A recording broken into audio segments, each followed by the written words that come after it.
companies spend millions of dollars and years of R&D to develop technology. And if a foreign government or industrial competitor can come in and steal that at a fraction of the cost and be able to utilize that right away, that's a significant threat to an organization.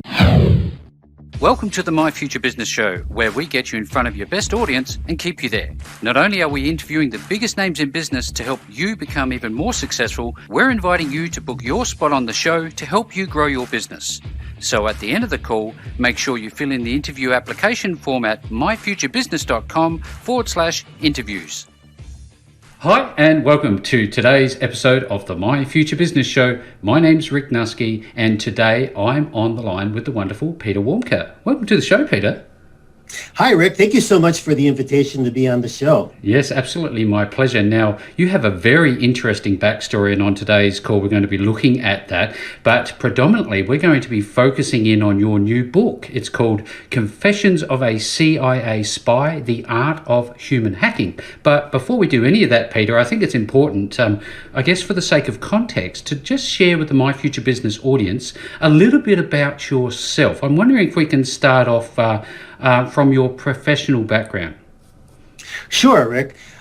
My former life, I could say, we usually refer to that former life, but my former career, I was an intelligence officer for the CIA. In that capacity, I lived almost my entire career with them overseas for the purpose of collecting intelligence, information that would help policymakers back in Washington make better informed decisions. So they would provide me with intelligence requirements. I would have to find out what organizations and who within those organizations would have access to information to satisfy those requirements.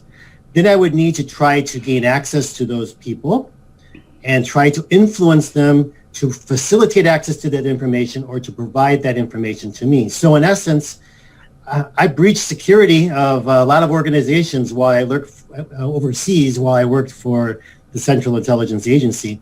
And so that was a very rewarding, satisfying career for me. I learned a lot, but I wanted to continue. I kind of wanted to continue to use what I learned as a human hacker and what I'm doing now. Yeah, that's fantastic insights. It seems, unreal that these types of roles exist, but I guess the threat is almost omnipresent. And I'd love to talk a little bit more about that in a moment, Peter. But sure. You moved on, and you, when you left the CIA, you created Counterintelligence Institute. I love the name. What inspired you to do that? A little bit more. Well, actually, when I retired, I went to work for a few years for another company that was providing training services for members of the Department of Defense, and it was very rewarding. I enjoy training, I enjoy mentoring, but I always felt that there was a great need here, and not just here in the United States, but in the world, for sensitization, understanding of the great grave threats that come from external actors who try and many times succeed in breaching security of organizations. You hear of these massive data breaches that happen on a regular basis, and they become larger in amounts of damage and the amount of money that's being spent. Like, for example, I think in 2019, the average cost of a data breach for a U.S. company was over $8 million. Oh, wow. The average for worldwide average was 3.9.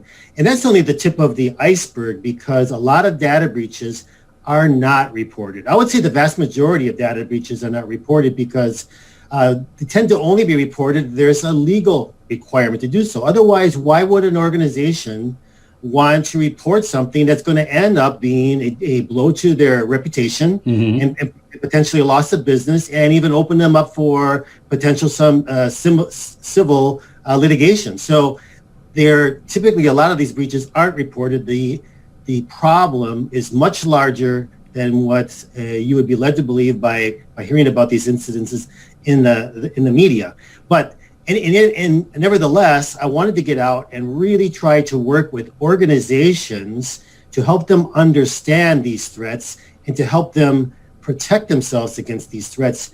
And what I like about what I do is because it's not only helping the organization, a lot of this happens to helping sensitize their employees who become the stewards of protecting the organization, protecting the information in the organization. In turn, the employees are also learning how to apply this in their own personal life, how to safeguard their own financial well-being, because individuals are targeted also for identity theft. And if these employees see that there is a personal benefit for them to learn about these things, even more so they're interested in learning, because otherwise it becomes this annual compliance training that companies have, and you watch these funky videos, employees, it's kind of requirement. Yeah, you got to do it. Employees got to, you got to do this by a certain date. So they click on the video, watch that while they're multitasking, and they're looking at their emails, they're doing a lot of other things. And then they're asked a few questions, and if they get it wrong,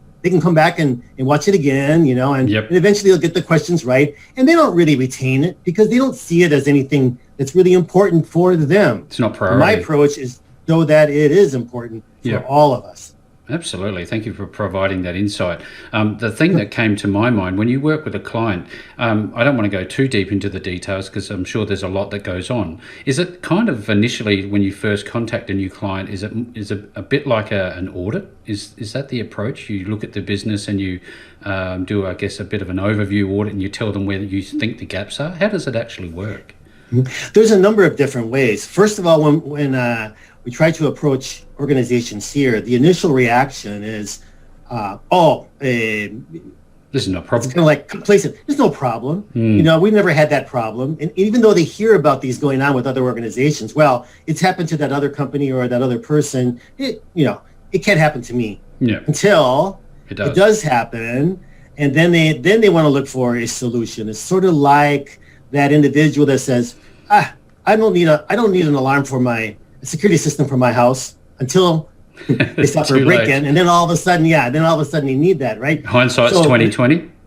Exactly, but in answer to your question, there's a couple of different ways. There are some that only want, help us better understand the problem, talk about it via workshops, but there's other ones that say, let's do a vulnerability assessment. Let's see what's been done up to now, where are our vulnerabilities, and then we'll include awareness training for our employees, and then we'll also test them periodically. And you have this periodic, training, but also the employees are being tested. Tested. There's different social engineering attempts that will be conducted, and see how they react. The important thing is that they never be chastised if they do something wrong when we're doing this testing, but that information is shared for the benefit of the entire community in the organization. These are the different types of, because they're always changing. We always try to show different types of ploys.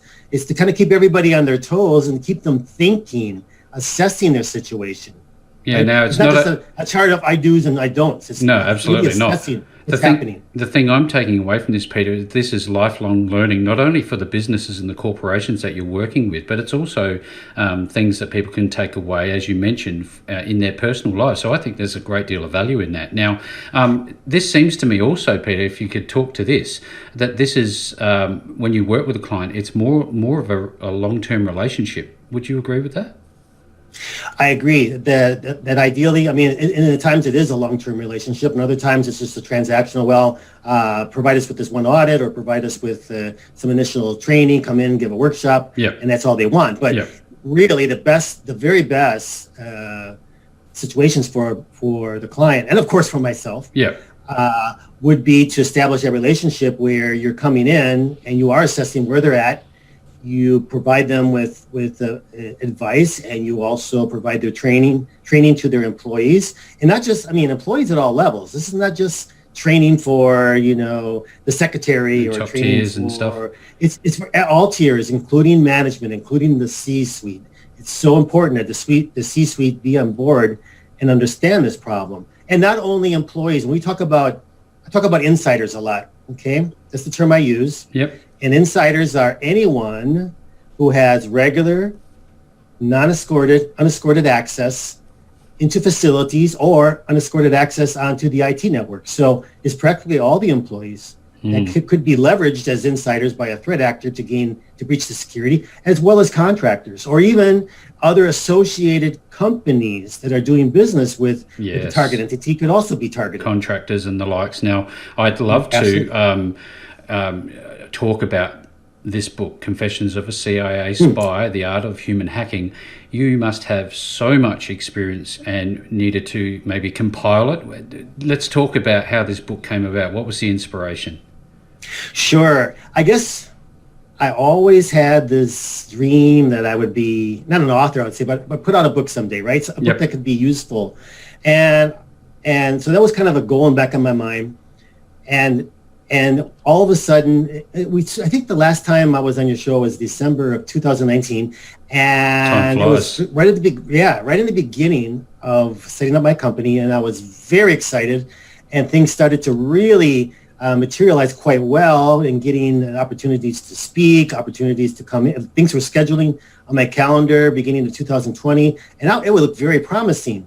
And then all of a sudden, overnight, we're looking at late February, early March 2020, everything was being canceled. Oh, yeah. And it was just like, I couldn't believe it. I said, I've spent my life learning these techniques, and I finally got this courage and bravery to come out and set up this institute, and everything was looking good. And then all of a sudden, what am I going to do? Because most of this required, face-to-face meetings with people, face-to-face discussions.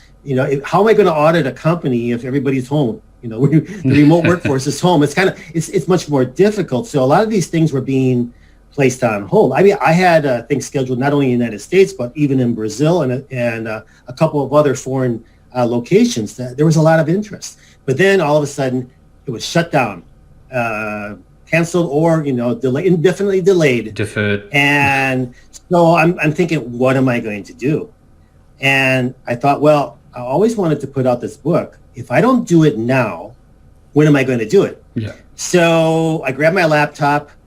I'm at home in isolation, fortunately next to a pool, and I began to type away. And literally, it didn't take me very long to write it. I mean, it's some 30,000 plus words, but it didn't take me. It just flowed. It flowed very well. Yeah. And so I put the book together. Decided to send it out to several of my colleagues for them to read. It was very encouraging, their feedback. Then, because I'm a former CIA officer, anything that I publish, or even if I go out to speak at events, and it brings in my experience with the CIA, I need to get their approval. Mm-hmm. So I had to send the manuscript to the CIA's publication review board. And of course, I was a little bit nervous, thinking, well, I'm kind of at their mercy.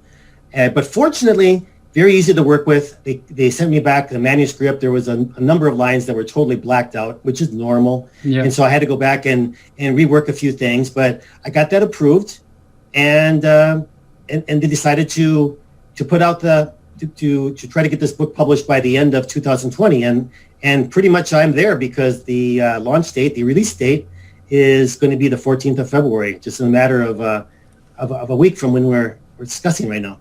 It's a real credit to you, because it's one thing to write a book and see it through to fruition, but it's another thing to have an extra layer, like you've just explained, and actually get to that point where you're just about to publish this wonderful book. Now, let's talk about the content and the structure. What are readers likely to find in there?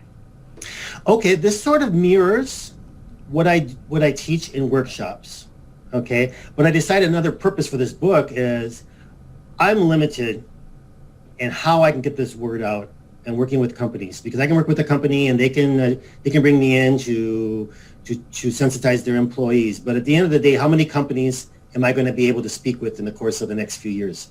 And there's a lot of so there's a lot of people that will never ever have the benefit of learning these things basically that, I mean, a couple of decades of work that someone can pick up and read a book, and in 3 hours, 4 hours, they can pretty much pick up the most important lessons learned from my career of human hacking. So I wanted to be able to get it out into the hands of people that would never, ever have the benefit or the opportunity to to learn about these things. So that was one of the motivating things of saying, let's also do this book because it's the right time, and I want to get to the wider audience. So back to your question, what I do is I take the reader as if it were an employee in a company, say, look, what we look at here is why would your organization be targeted, and who might target them? It might be a criminal group. It might be an intelligence service. It might be an industrial competitor. It might be an activist group, or it might be even a lone wolf. Okay, what's their motivations? It's not only financial. There could be other motivations. But what are the objectives? Okay, the objectives could be a number of them. It could be to steal proprietary information. Companies spend millions of dollars and years of R&D to develop technology. And if a foreign government or industrial competitor can come in and steal that at a fraction of the cost and be able to utilize that right away, I mean, that's a significant threat to an organization that could be targeted for that.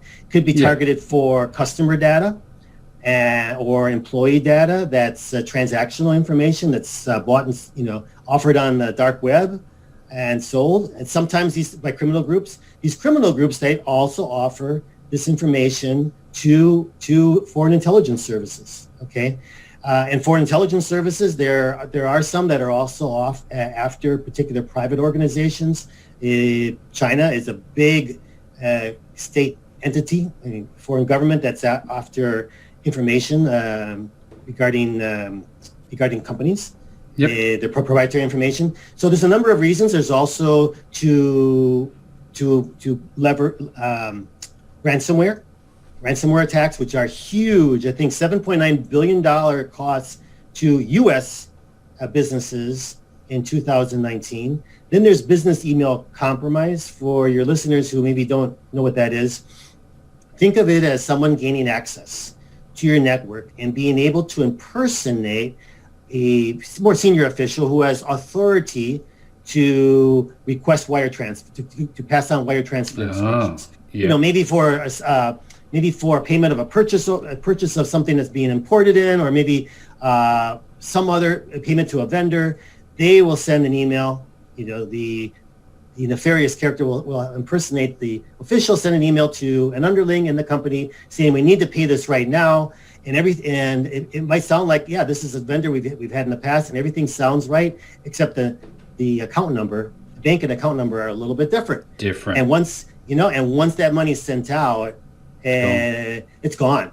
And that's, I think the FBI said that it's a cost of it was a $26 billion cost to the U.S. economy over a 3-year period cumulatively. So this is big, right? Yeah. And so other types of attacks could also be sabotage, or try damage to the brand, try to damage to the reputation of officials. So there's a lot of reasons why a organization could be targeted. And then though, this is sort of this is a reaction I get from people. Oh, but we got nothing in our organization that would be of interest to intelligence service or criminal groups. And I said, just wait a minute, because have you ever heard of such a thing called the hard target? We refer to that a lot of times in the intelligence world, when the hard target is one that's very difficult to penetrate, to get at what the objective we're trying to accomplish. But that doesn't mean we walk away from it.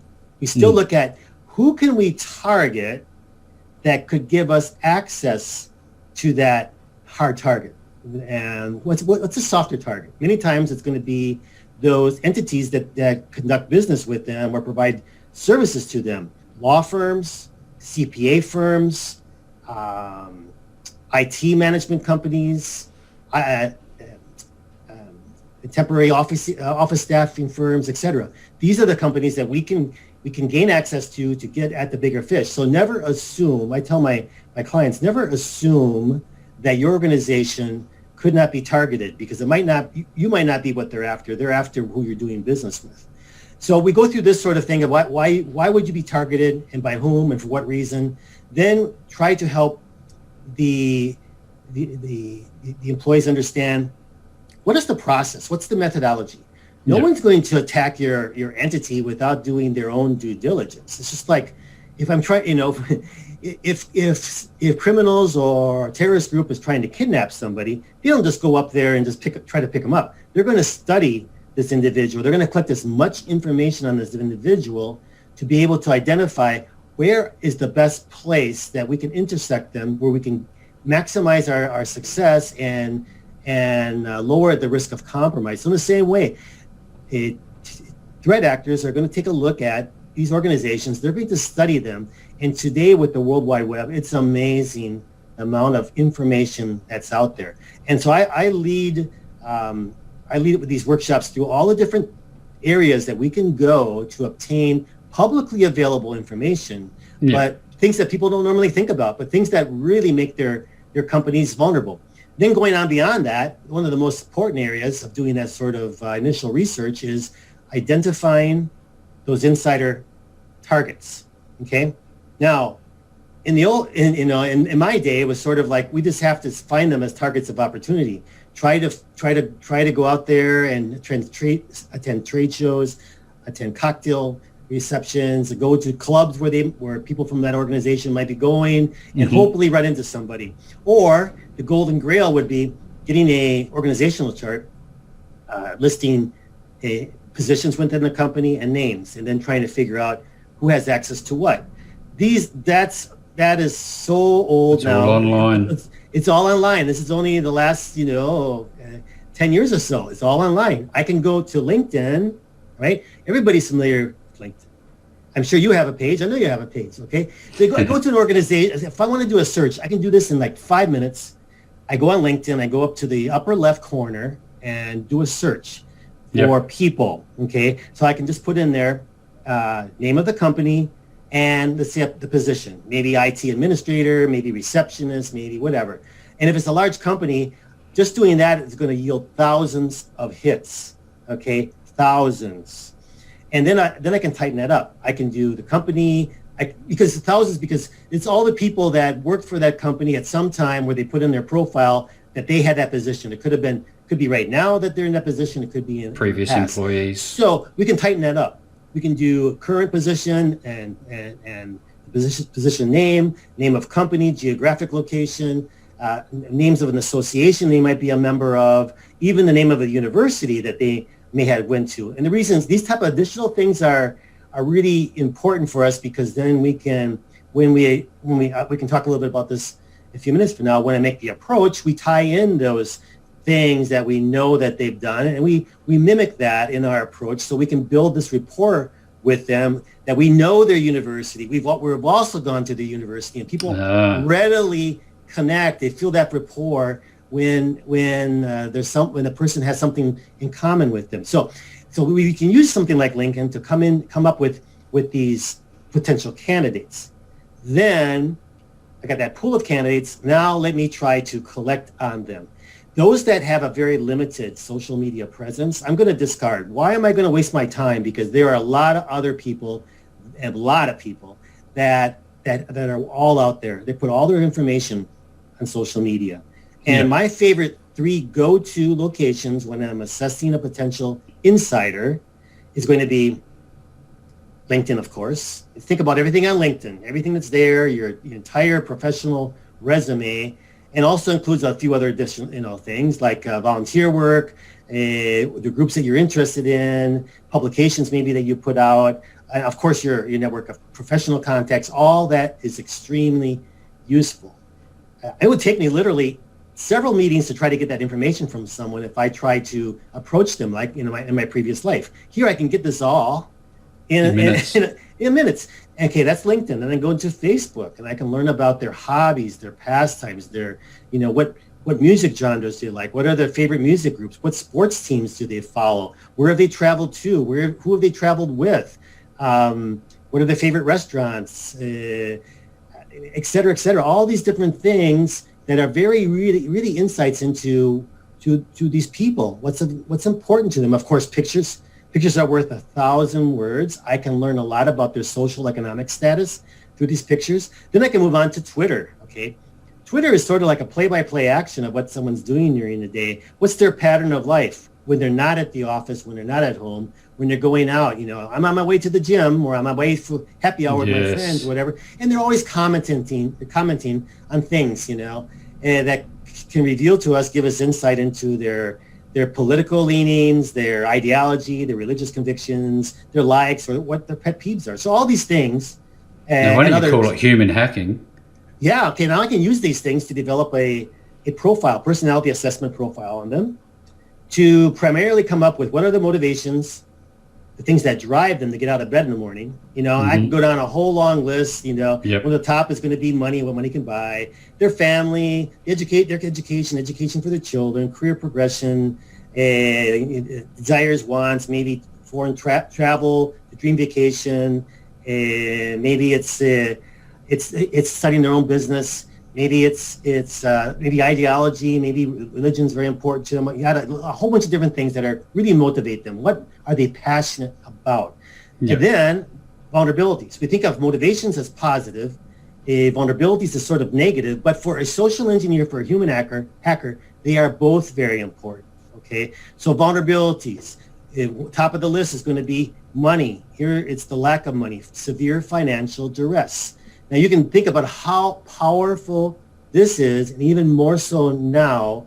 You can have a company that has retained their employee. The employee has not suffered by loss of their job, but maybe someone else in their household has lost their income. So they're feeling the pain back at home.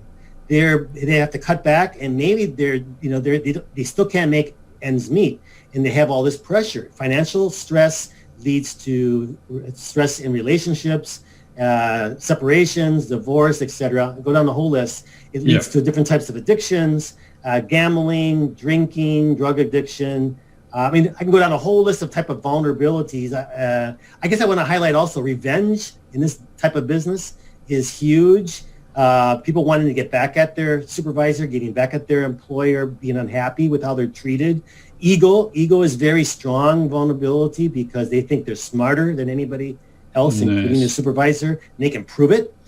People with low self-esteem, no one pays attention to them. They think they are failures until the social engineer enters their life. So you can see, we play with these motivations and vulnerabilities that we identified, okay?